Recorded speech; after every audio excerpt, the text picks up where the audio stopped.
बोला बोला महादेव की जय हो। देखी कैसे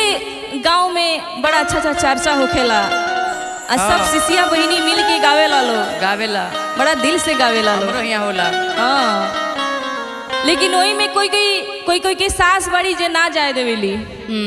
तो अपना सासू माँ से कहा तारी पतो जी कि सैया से पूछनी रहो कहिले या रजवा हो, कि सैया से पूछनी रहो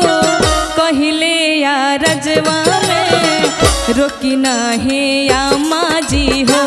जाए दी चारचवा में रोकी नाही या माजी हो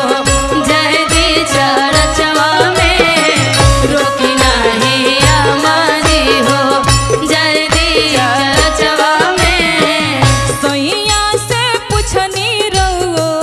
कहिले या रजवा में सैया से पूछनी रहो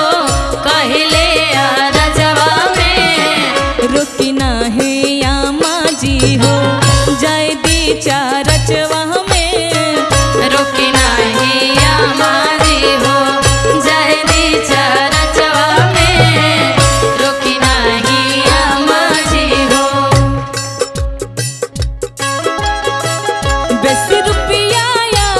माजी करब ना खर्चवा हो, बेसी रुपया माजी करबा खर्चवा हो बेसी रुपया माजी करब ना खर्चवा हो रोकी नाही या माजी हो जय दी चारचवा हो रोकी नाही या माजी हो जय दी चारचवा में रोकी नाही सासू जी हो जय दी चारचवा में भजने कोयल का संगे जाई सारगवा में भजने कोयल का संगे जाई सरगवा में भजने कोयल का संगे जाई सारगवा में